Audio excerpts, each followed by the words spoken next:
Au Collège MREX, on a créé le MREX Talk pour une raison simple. Les investisseurs ont besoin de contenu direct, applicable, livré par des gens qui savent de quoi ils parlent.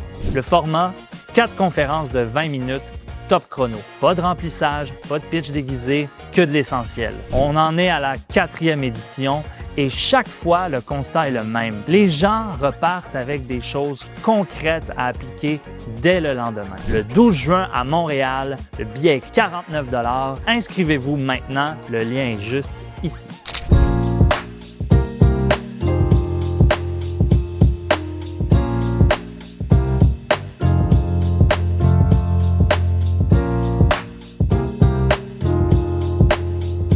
Bon matin tout le monde, j'espère que vous allez bien, content de vous retrouver à nouveau pour un autre radar multilogement.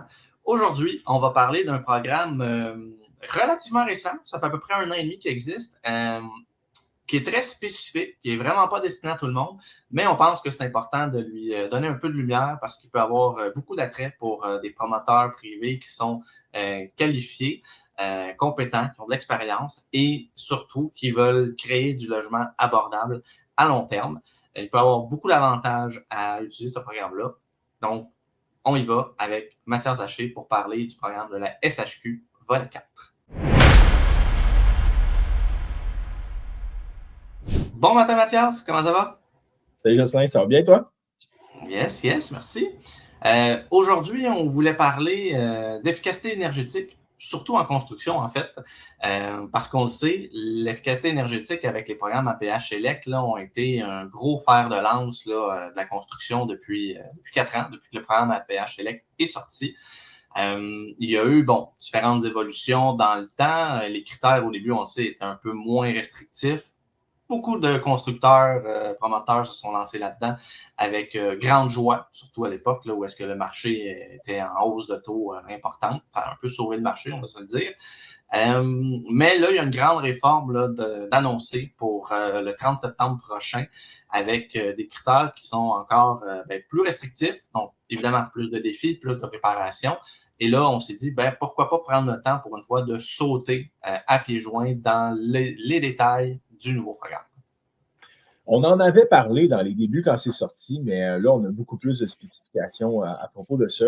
Donc, tu as effectivement raison, à partir du 30 septembre, comme vous savez, c'est l'avis 268 de mémoire qui a été sorti un peu plus tôt en début d'année, qui fait en sorte que tous les dossiers qui seront déposés avant le 30 septembre vont être sur les vieux critères d'efficacité énergétique au niveau des constructions et qu'après ça, on va tomber dans les nouveaux critères d'efficacité énergétique et même, j'irais même jusqu'à dire, dans le nouveau code du bâtiment qui est en octobre. Donc, en étant constructeur moi-même, ça, c'est des enjeux qu'on voit présentement. Beaucoup de clients que je connais ou de gens actifs dans le marché qui vont aller chercher les attestations, mettre la pelle dans le trou, faire un trou, puis peut-être, c'est ça, on va voir qu'est-ce qui va se passer après ça, mais bref, ça fait en sorte que ça va peut-être amener un peu de complexité sur les coûts de construction, de pression à la hausse pour les coûts de construction, très certainement au niveau de l'efficacité énergétique, mais aussi avec le nouveau code du bâtiment. Déjà là, le date à retenir, 30 septembre, si vous avez un projet à lancer, allez chercher votre attestation avant le 30, vous allez déjà vous sauver pas mal de troubles. J'irais même plus loin que ça. Je vous dirais que présentement, on sent beaucoup de dossiers de construction qui se soumettent là, au moment où on se parle, mais cet été, on s'attend à une été assez occupée parce qu'il y a beaucoup de constructeurs qui sont sur la table à dessin présentement, qui vont vouloir soumettre leur dossier au courant de l'été. Donc, normalement, des fois, on a des accalmies un petit peu l'été. C'est la période un peu plus tranquille. Je ne pense pas que cette année, ça va être le cas. Donc, je crois même, avec les vacances des souscripteurs, ça va causer du délai. Hein, on vous en parle souvent au radar, mais il y a du délai qui va s'accumuler très certainement cet été en fonction de tout ça. Donc, l'important, c'est juste que vous ayez déposé votre dossier avant le 30 septembre, que vous ayez confirmé la réception de la SHL de ce côté-là. Il faut comprendre une chose. Maintenant, c'est les prêteurs qui soumettent les dossiers à la SCHL directement. Avant, c'était les courtiers, donc ça allait vraiment plus rapidement. Depuis que c'est les prêteurs, on peut parler de délais avoisinant les 2, 3, 4 semaines avant de déposer une demande, eux, de leur côté. Donc, si vous voulez être sécuritaire, attendez pas à la date du 30 septembre pour pouvoir déposer votre dossier au courtier hypothécaire ou au banquier. Nous, de notre côté, on le monte très, très, très rapidement. On a une équipe en place là-dessus, mais après ça, par la suite, la banque va devoir le soumettre et je sens le goulot d'étranglement.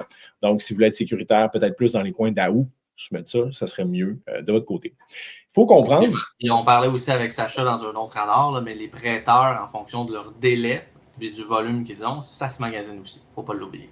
Exactement. Fait que, mais encore là, ceux qui ont des longs délais, souvent, c'est ceux qui offrent des c'est ça. On vient se bloquer. La manière que c'est structuré, c'est partie 3, partie 9 du code. Je ne vous expliquerai pas en fait en long et en large, mais vous comprenez, tout ce qui est partie 9, c'est les plus petits bâtiments. Partie 3, c'est les plus gros bâtiments, stationnement souterrain, giclé. Souvent, comme moi, j'ai fait les deux dernièrement, donc je suis dans un 36 où on se parle, partie 9. J'ai fait aussi des 24 logements qui étaient partie 3, puis j'ai des 24 logements qui sont partie 9 du code. Donc, à peu près, moi, dans ma tête, c'était à 24 logements, 100 mètres carrés, donc dans ces eaux-là. Mais c'est important de différencier les deux parce que ça va jouer beaucoup. Quand vous êtes dans la partie 3 du code, on a 25, 50% ou 60% au niveau 1, niveau 2 et niveau 3, qui est de réduction au niveau de la consommation de référence, au niveau du code.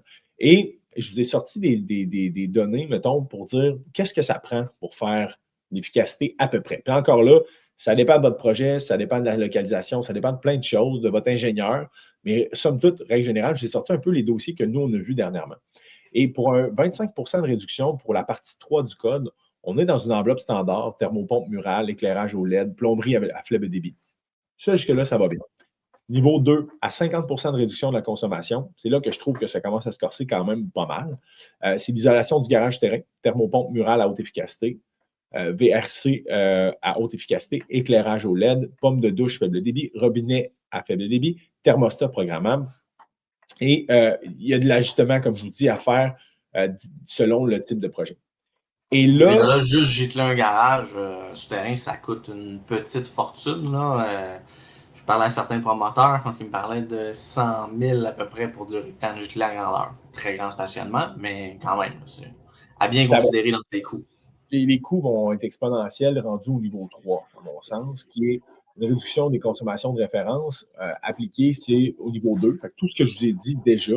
Puis à ça, on ajoute réservoir d'eau à thermopompe, eau chaude centralisée, thermopompe. Même, il y a des solutions telles que Regeno aussi qui commencent à se parler dans le marché aussi, qui recyclent les eaux de ce côté-là, qui peut être une bonne chose. Fenestration à verre triple, qui, à mon sens, va coûter extrêmement cher. Et réducteur de débit de 2 litres minimum par robinet. Vous voyez, niveau 3, aux 60 de réduction pour une partie, la partie 3 du code, on commence à avoir des coûts qui sont assez gros. Dans une tour de 100, 150, 200 unités, il y a de l'optimisation à faire de ce côté-là et potentiellement de voir comment on peut structurer ça pour que ça coûte le moins cher possible. Parce qu'on le sait, les coûts sont à la hausse présentement et ça nous permet d'aller chercher 50 points, ce qui est non négligeable dans des types de dossiers comme ça. Puis ce qui était le fun avant les dernières semaines, c'est que les taux descendaient un petit peu, fait qu'on se sentait moins obligé d'aller chercher notre 100 points. Dans les proformas, 70 points faisait quand même du sens. Donc, on était là, si on avait un peu d'abordabilité dans un immeuble, on arrivait à un consensus à la fin dans le proforma qui faisait du sens. Avec les taux plus élevés, ça met une pression à la hausse sur les proformas et nos revenus, on le sait qu'on ne peut pas nécessairement jouer avec. Donc, techniquement, il faudrait potentiellement augmenter l'amortissement de 45 à 50 ans, ce qui fait en sorte qu'on est obligé d'aller chercher notre 50 points. Vous me suivez? Donc, c'est là qu'on tombe dans le 60 de réduction. Et si on retombe dans la partie 9, qui, à mon avis, il peut quand même avoir un autre avantage au niveau 3, je pense, c'est les infrastructures d'eau des villes. Parce que si tu te rends au niveau 3 et tu gères mieux tes eaux, que ce soit les eaux usées ou les eaux propres, tu en prends moins, mais des fois, ça peut te permettre d'obtenir auprès des villes des augmentations de capacité en termes de nombre de logements à construire. Fait que si on peut un peu pondérer potentiellement là, les avantages. J'ai vu des projets, on va parler de projets que c'est intéressant à cause de ça, mais c'est pas partout que ça se fait. Et Jocelyn, je suis 100% d'accord avec toi. Il faut se rendre compte que là, actuellement, je vous dis le négatif. Il y a quand même du positif à tout ça. De mettre de l'efficacité énergétique sur le long terme dans un immeuble peut être très intéressant niveau économie d'énergie, niveau assurance. Écoute, il y en a plein là, des facettes qu'on peut optimiser de cette façon-là. En ce sens-là, effectivement, la densification de façon intelligente à présenter aux villes avec une stratégie comme ça peut faire en sorte qu'on peut densifier plus d'unités. Donc, oui, effectivement, ça reste quand même que c'est un autre bâton dans les roues qu'on a en tant que promoteur pour pouvoir faire arrimer les chiffres. Parce que, tu sais, après ça, c'est du gravy. Tant mieux si on peut avoir des économies d'énergie. Mais moi, demain matin, si je sauve sur ma tour, je ne sais pas moi, 3 4 000, 5 000, 10 000, peu importe d'énergie, ben c'est plaisant sur le long terme, mais à court terme, ça ne me donne rien de plus au niveau financier, au niveau financement. Donc, Clairement. c'est ça qui est un peu plus plate. Dans les parties neuves du code, dans la partie neuve du code, on arrive avec un coût qui est légèrement plus élevé que ce qu'on voit. Bien, légèrement.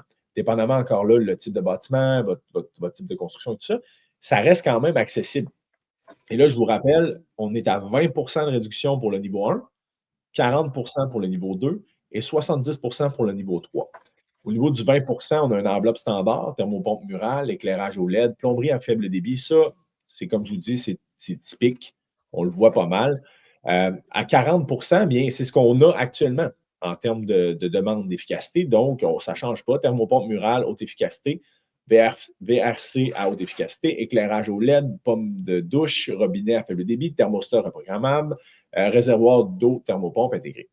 Et si on monte dans le niveau 3, qui est le nouveau niveau, en fait, d'efficacité qu'on doit atteindre pour après le 30 septembre, bien, il faut appliquer le scénario 2, donc ce que vous faisiez déjà, mais il faut ajouter à ça, en plus, réservoir d'eau à thermopompe, fenestration verre triple. Donc, dans un projet de 24 logements, quand tu tombes dans du verre triple, ça vient augmenter les coûts considérablement. Et réducteur de débit de 2 litres pour le robinet, en fait, des réducteurs de débit au niveau des robinets, un peu comme on voyait dans la partie 3 du code. Donc, ça nous amène à, conclusion, une augmentation quand même significative des coûts de construction qui vont être reflétés, malheureusement, encore une fois, aux locataires. Parce qu'on le sait, quand les coûts de construction augmentent, on doit faire arrimer les chiffres. Donc, on les arrime avec le proforma. En les faisant arrimer avec le proforma, c'est les locataires qui vont subir cette hausse-là, encore une fois. Et je suis d'accord avec toi qu'il y a des points quand même relativement positifs, dont ESG, on en parle souvent, l'environnement. On peut rentrer dans ces détails-là. Mais là, présentement, on y va au fait et on en est là. Il existe, Jocelyn, des programmes avec Hydro-Québec, OSE et Logivert, que les gens ne connaissent pas vraiment, mais qui peuvent être vraiment intéressants. En fait, vous devez demander à votre ingénieur d'efficacité énergétique. Nous, quand on rentre quelqu'un à l'interne dans nos clients, eh bien, on s'occupe de ça, cette gestion-là, de s'occuper de l'ingénieur pour qu'il fasse les demandes de subventions. Mais on a accès à des subventions Logivert qui est 19 logements et moins. Et on a OSE qui est 19 logements, 20 portes de construction et plus, ou 20 portes existantes et plus aussi qui existent. Et ils remboursent, dans les cas, le rapport d'ingénieur, une partie des équipements, une partie des coûts aussi en lien avec l'installation. Donc, ça peut valoir la peine. En fait, pas ça peut valoir la peine. Vous devez aller chercher ces subventions-là, sont octroyées par Hydro-Québec de ce côté-là. Donc, puis il y a même EcoLeader aussi. Il y en a d'autres. On ne rentre pas en détail, mais je pense qu'il faut plus qu'avant aller chercher toutes ces subventions-là si vous faites de la construction. C'est hyper important. Ben, c'est sûr que la subvention va améliorer la qualité du proforma, mais en même temps, pour avoir fait le certificat en développement de terrain, je me souviens que tu m'as déjà dit que les subventions, tu ne les rentrais jamais dans tes proformas. Est-ce que ceux-là sont une exception à justement la règle standard que tu mets ou tu qualifies quand même qu'on est mieux de ne pas les mettre ou qu'il y a un pépin? On va mettre ta dépense de thermopompe quand même, puis ça va être du gravy que tu vas avoir dans tes poches à la fin du projet seulement. Tu as effectivement raison. Et on peut même pousser plus loin que ça. Quand vous avez des congés de taxes, des villes, des choses comme ça, des choses qui ont été négociées en amont avec le développement, le proforma en soi ne change pas pour le financement. À la fin, ce sera positif pour vous. Vous aurez plus de cash flow. Mais pour les normalisations SCHL, pour les proformas qu'on va présenter aux institutions financières, effectivement, ça ne change absolument rien à part vous laisser plus d'argent dans vos poches. Mais en date d'aujourd'hui, de l'argent dans vos poches, c'est intéressant. Donc, je vous dirais qu'avec la nouvelle prime SCHL, avec les hausses de coûts de construction, l'absorption au niveau des loyers, écoutez, je ne dirais pas qu'il ne nous en reste pas, mais c'est ça. Quand tu regardes tout, c'est là, c'est top. Exact. Mais on ne fera pas pleurer personne. Ce n'est pas l'objectif. Mais quand même, somme toute, on prend des gros risques. Les promoteurs que je connais prennent des très gros risques. Ils achètent des terrains où parfois on découvre des choses. Écoutez, j'ai vu des histoires d'horreur dans des dossiers. Donc, à un moment donné, c'est ton adversité au risque fait en sorte que tu te dois de faire du profit. On est au Québec, c'est sûr que les gens n'aiment pas quand on dit ça, là, mais si tu ne fais pas de profit dans tes projets de construction, c'est qui va en faire? T'sais? Ça ne sera pas le gouvernement qui va s'en occuper. Là. Ça, je vous confirme. Là. Non, de toute façon, si on ne fait pas de profit, je veux dire, éventuellement, il n'y a pas de maintien d'actifs, d'immeubles, de logements. Je veux dire, là, c'est une chaîne qui se met à rouler, là, mais ça serait pas bon pour le parc immobilier en général non plus, là, disons-le. Si je peux rajouter un petit point là-dessus, c'est difficile pour quelqu'un qui n'est pas intégré verticalement présentement, qui n'est pas promoteur, développeur, constructeur, qui fait juste être un investisseur. Donc, tu achètes un projet d'un développeur, tu construis avec un constructeur, à la fin, il n'en reste pas beaucoup. C'est beaucoup les gens qui sont intégrés verticalement présentement qui peuvent encore faire des projets qui font du sens, même si les proformas, à mon avis, commencent à être très, très, très difficiles. Ben, c'est ce qu'on dit depuis. Nicolas le dit depuis des années, ce que je dis depuis que moi aussi je suis animateur du radar, ça fait déjà un petit peu plus qu'1 an. Le marché se spécialise.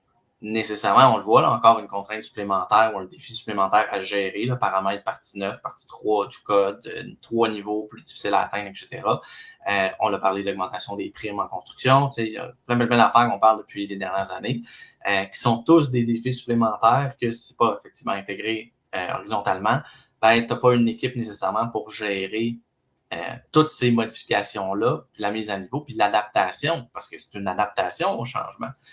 Donc, comme entrepreneur, c'est un défi en soi, c'est certain. Je me demande, puis là, je dévie un petit peu, là, je reviens sur l'efficacité énergétique. Ton niveau 3 à 70%, puis tu n'as peut-être pas la réponse, là. Est-ce qu'on se rapproche d'une qualification d'un immeuble LEED ou selon certaines grandes, je ne sais plus comment on appelle ça, là, distinction ou nomination là, de certification, ou il en manque encore beaucoup? Il en manque encore. Je pourrais pas, en fait, ça pourrait être bon de le faire dans un prochain radar, mais il en manque encore présentement. Mais on n'est pas très loin. C'est ça qui est intéressant à savoir, c'est que là, en niveau 3, techniquement, si on pousse un petit peu plus loin, on serait capable d'avoir la qualification. Mais c'est sûr qu'à ce niveau-là, pour avoir la qualification LEED, c'est vraiment c'est ESG, là, carrément, là, c'est en gouvernance. C'est vraiment parce que tu veux ça parce que tu veux le titre LEED, mais tu veux nécessairement dans un dossier, mettons, de volet partie 9 du code, je ne vois pas la nécessité d'aller chercher, à mon avis, pour des promoteurs. Surtout pas présentement. Avec les taux d'intérêt actuels, là, ça ne fait pas de sens.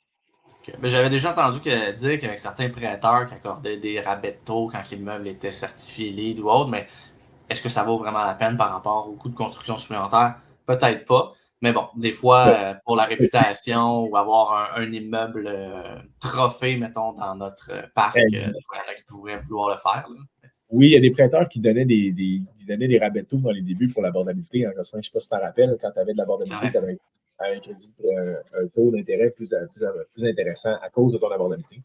Mais avec la gestion d'abordabilité actuelle qu'ils font, là, on n'en voit plus beaucoup. Des rabais. Ouais.